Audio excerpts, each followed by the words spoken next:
This week in the Pentagon, DoD sets the record straight on claims of Taliban control in Afghanistan's Kandahar province. They do not jibe with what the commanders in the field are telling us. And homeowner foreclosures on the rise across America. How is the current mortgage crisis impacting service members? Plus, combat photographers risking their lives on the front lines to capture images rarely seen before. And as a photographer, that's what I try to do, is I want to leave my mark in history some way. I want to leave a legacy. I want to leave a mark in my lifetime.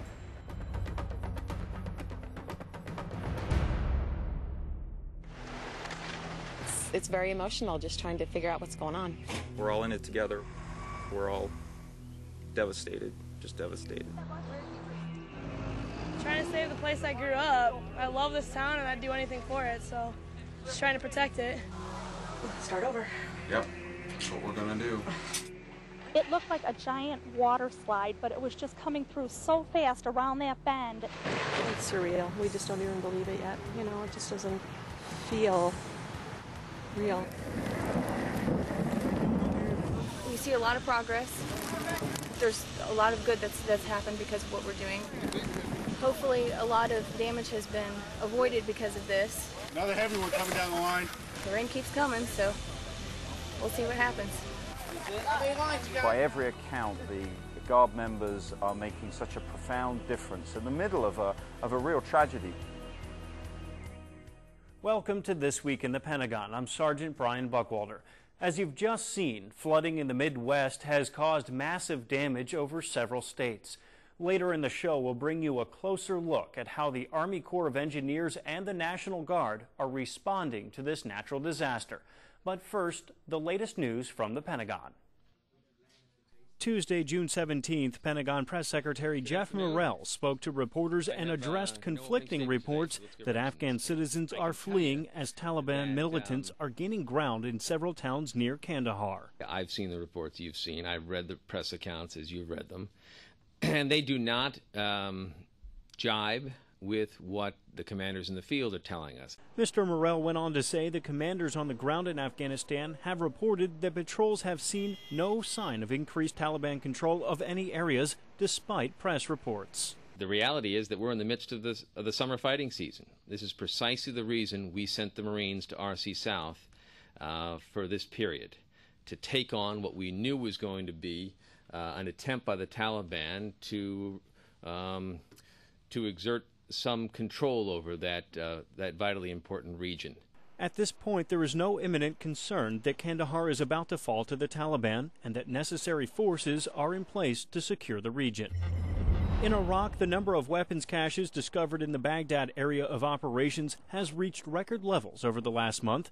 That's according to Multinational Force Iraq spokesman Major General Kevin Bergner, who told reporters Wednesday, June 18th, that the average number of weapons caches found in Baghdad districts has tripled in the last 4 weeks. One cache found last weekend was significant. The cache included 90 122mm rockets, 90 new rocket fuses.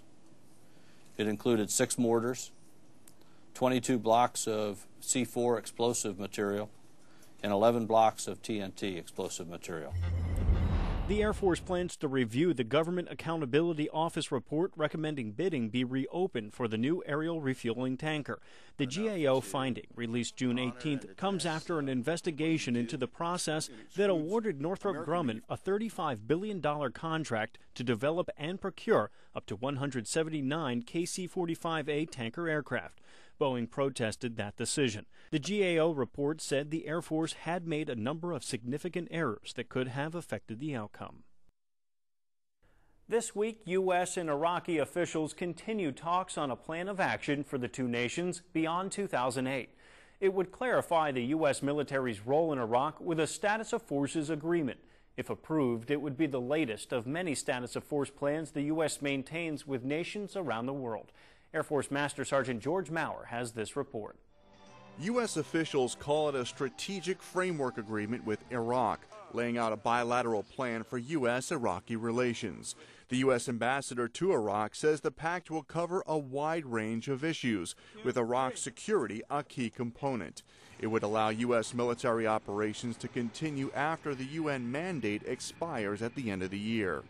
Not only will this agreement deal with the status of U.S. and coalition forces in Iraq past 2008, we also intend for it to set the broad parameters of the overall bilateral relationship in every field, political, diplomatic, economic, cultural. It would also exclude certain activity, and by doing so, further define the role of U.S. forces in Iraq. We are not seeking permanent military bases in Iraq. That is just flatly untrue. What would emerge, say U.S. officials, is a plan laying out the U.S. military role in Iraq. It is known formally as a Status of Forces Agreement. The bilateral status plan with Iraq would also need the backing of the Iraqi government and its people. We understand full well the Iraqi side will not conclude an arrangement that they cannot present to their people and to their parliament as an agreement that respects, indeed strengthens, Iraq's sovereignty. If approved, the Iraq SOFA would be among the more than 80 such agreements the U.S. has with nations worldwide. As with Iraq, Status of Forces agreements provide the legal basis for U.S. personnel working in another nation. They define the role of military personnel for everything from movement of forces and access to military bases to the wearing of uniforms and carrying of arms. They also deal with criminal matters where U.S. personnel violate host country laws. Each agreement with a country is going to be tailored to the environment in which the U.S. forces find themselves operating, to the mission that they have, and to the laws and customs of a particular country also. As with Iraq, officials say status agreements are made with the understanding that the presence of U.S. forces is in the interest of the host country. That nothing will ever be imposed upon a country with respect to a status of forces agreement. We are there at the invitation of that country to be there for specific purposes. While there is much attention on a proposed plan with Iraq and the concern for U.S. interests, U.S. officials say host nations continue to view status of forces partnering as a way to enhance their own security needs. For This Week in the Pentagon, I'm Air Force Master Sergeant George Maurer. U.S. officials say they're still working to have an agreement in place with Iraq with a deadline by the end of July. At the White House Thursday, June 19th, former chairman of the Joint Chiefs of Staff, General Peter Pace, received the Presidential Medal of Freedom Award. President Bush presented the medal to General Pace. The president praised him for what he's meant to the U.S. military and for becoming the first Marine to hold the position of chairman. General Pace ended his military career the same way that he began it, with love for his country and devotion to his fellow Marines, for his selfless service to his country, and for always putting the interests of our men and women in uniform first. I am proud to award the Presidential Medal of Freedom to General Pete Pace. The Presidential Medal of Freedom is the nation's highest civil award.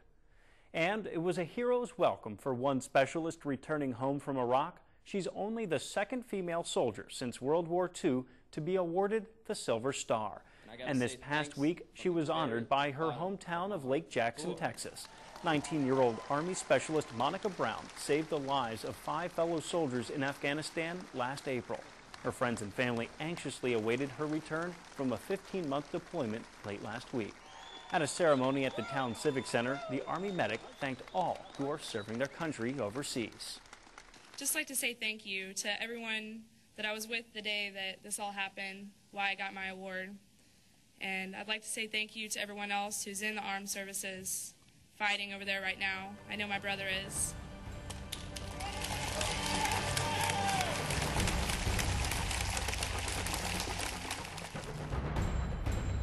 Coming up, facing the floods.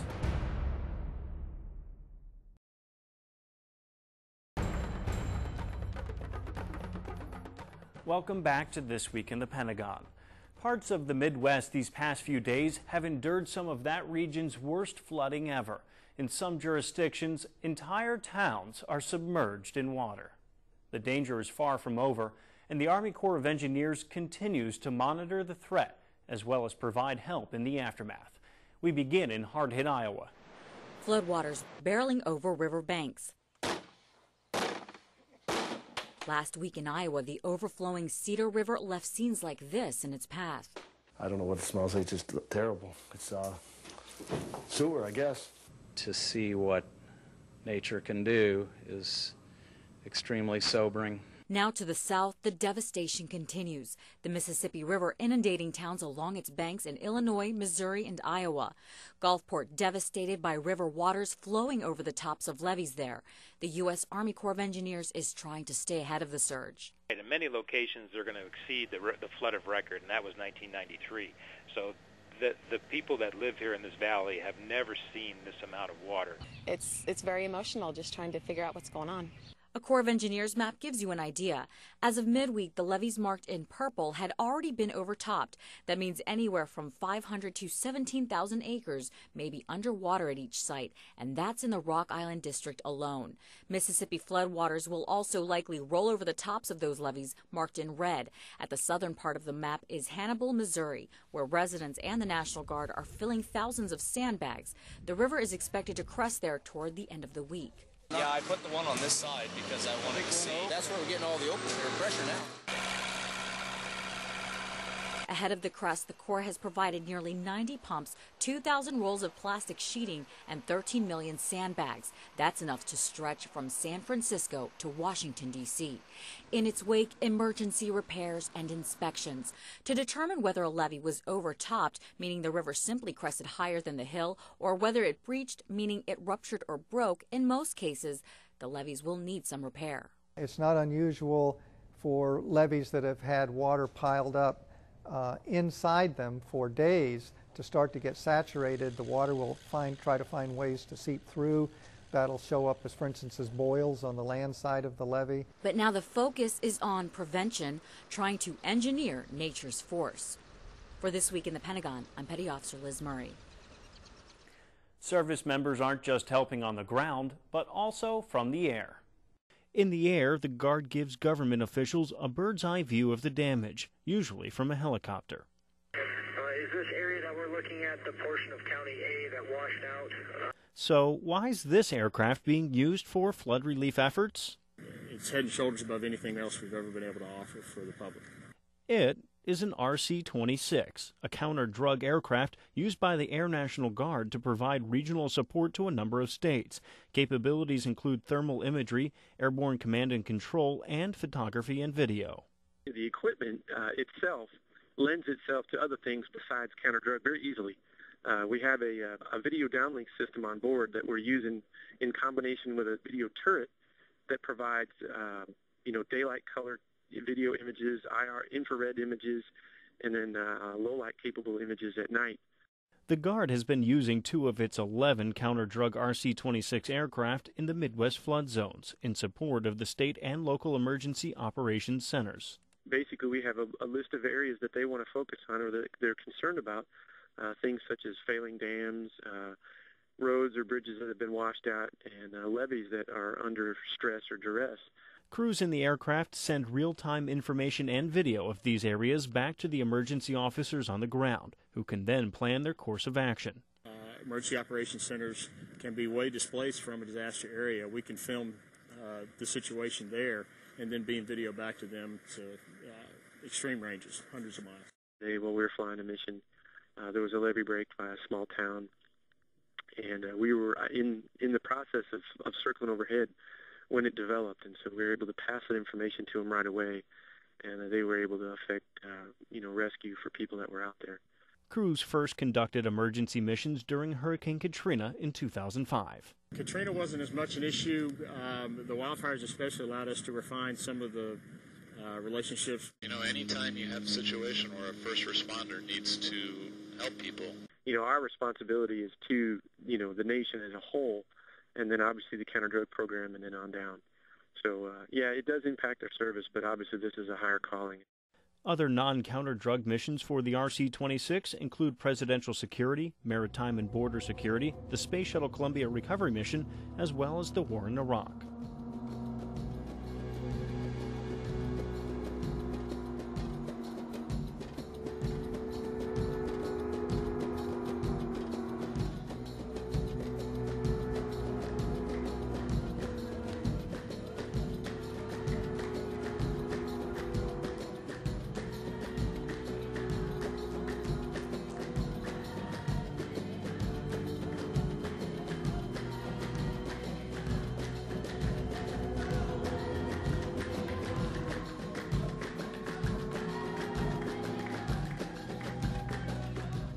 service members are among the thousands of homeowners feeling the pain of foreclosure in America's housing slump.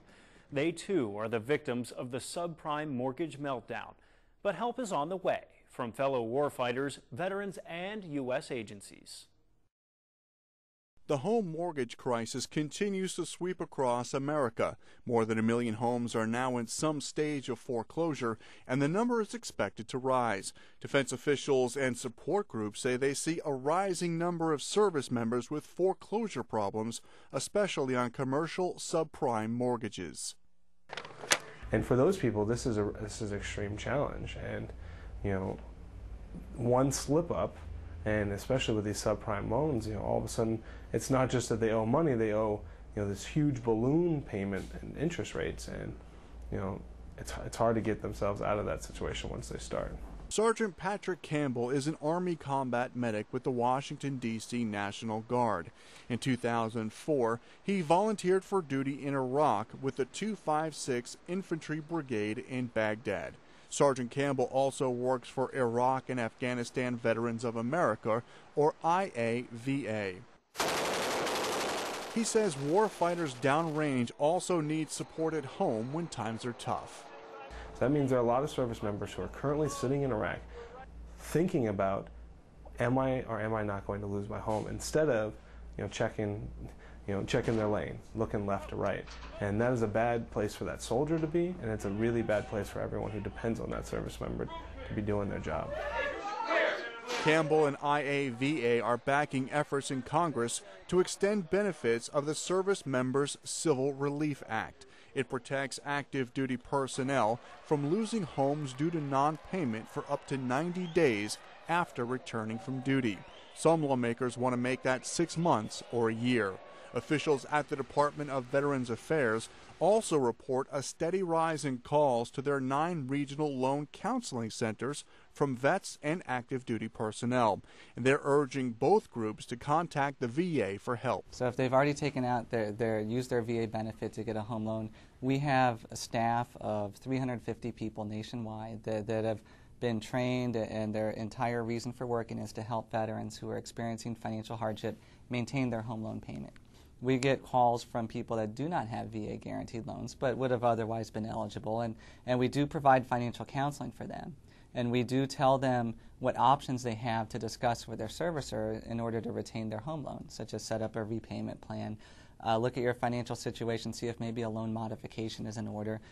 They're also trying to boost VA-backed refinancing loans from the current limit of $144,000 to more than $400,000. They also want to boost regular VA home loans from the current cap of $417,000 to more than $700,000. And they urge all service members and veterans to consider VA-backed home loans available at market rates with no money down. For This Week in the Pentagon, I'm Air Force Master Sergeant George Maurer. For home loan counseling, veterans and service members can call the VA's toll-free number, 1-877-827-3702, or online at homeloans.va.gov.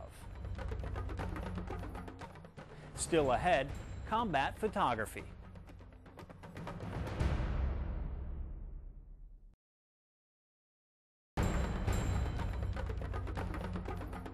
Welcome back to our program.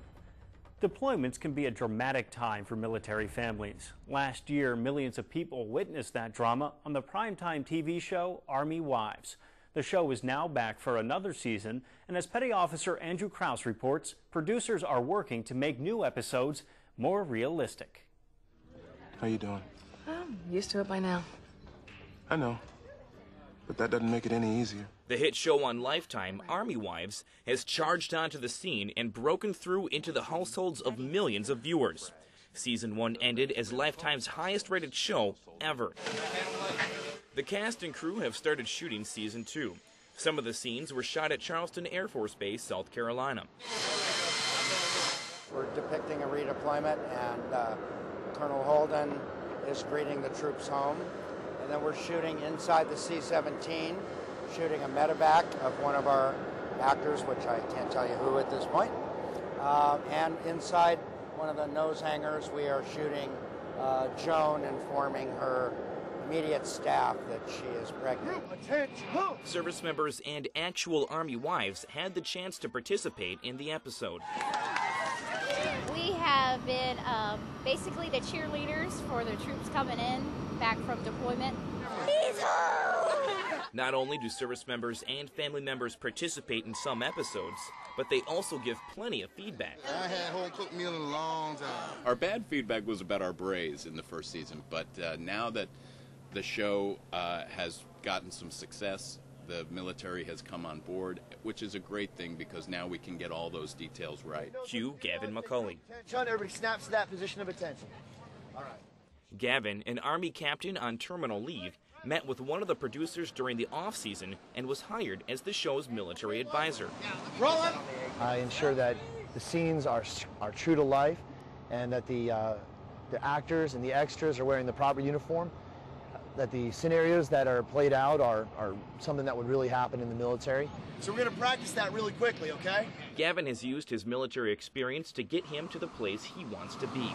Still rolling? Hollywood is a cool place to be, and I'm not sure that the military is going to help you get to Hollywood, but it sure did help me. After last season, which was very successful, there was a new emphasis on making everything as correct and as absolutely accurate as possible, and that started right with the producers and the directors, and filtered down through the whole crew, and everybody's absolutely committed to making this the most authentic representation of Army life as possible. All right, here we go. That emphasis has filtered down through the entire cast and crew. Now, they can focus on Season 2 and being as squared away as possible. For This Week in the Pentagon, I'm Petty Officer Andrew Krause. If you missed it, you can catch the first season of Army Wives on AFN Spectrum. For the latest season, check your local listings. While Army Wives documents the fictional lives of military spouses, there's a group that documents the very real life of service members in a war zone. The work of combat photographers is rarely seen by the public, but Air Force Staff Sergeant Juan Fimath introduces us to a man trying to change that. There is a different kind of warrior on the battlefield that thrives behind the scenes. One that shoots not through the rear sight of an M16, but through the viewfinder of a digital camera. Military photographers have documented nearly every major conflict to include current operations in Iraq and Afghanistan. Not only do these photographs serve an operational and historical purpose, they also tell the intimate story of our men and women in uniform, risking their lives on a daily basis. We deploy all over the world. It could be at a moment's notice, and we work anything from actual war to humanitarian missions. Unfortunately, these images are rarely seen by the general public. Los Angeles curator Dane Jensen is trying to change that. Mixing photojournalism with fine art, his exhibition, Eye of the Storm, showcases the work of 9 of the most talented and professional military photographers in the United States. To see war through the lens of American combat photographers and see what the everyday soldier is doing. The event features 35 limited edition prints that often tell an atypical and honest depiction of war, to include humanitarian missions, the training of Iraqi forces, and the day-to-day life of the American soldier. But it's not all death and destruction. You know, there's soldiers out there doing their jobs, and they're doing it well. And I'm just out there documenting, and I'm showing the good. You know, I'm showing the beauty in it, the color. The sale of these prints will be donated to the Wounded Warriors Project, a nonprofit charity organization that provides assistance to injured servicemen and women. Eye of the Storm will be on display at the Reform Gallery in Los Angeles until July 5th. Jensen then hopes to tour the exhibit to different parts of the country, and if there is interest, to destinations worldwide. I think the images are important enough that, and I think they're compelling enough where people will have a lot of different opinions, and they'll approach it from different angles. These images are a constant reminder of the sacrifices made by today's service members and show a side of war not often told by the mainstream media. I like to say that I shoot for the soldier, the everyday soldier. I really owe a lot of thank yous to them for the great access that they gave me, not just physically, but emotionally, because that really conveys through my photos. They're the personal stories of military members told by airmen, soldiers, sailors, and Marines. And as a photographer, that's what I try to do, is I want to leave my mark in history some way. I want to leave a legacy. I want to leave a mark in my lifetime. Reporting from Los Angeles, California, I'm Air Force Staff Sergeant Juan Fimath. That's our show this week. We want to thank everyone involved for their contributions. Please be sure to tune in and join us again as we examine some of the top news stories surrounding the Department of Defense. For This Week in the Pentagon, I'm Sergeant Brian Buckwalter. Thanks for watching. We leave you now with these images of service members assisting with flood relief efforts throughout the Midwest.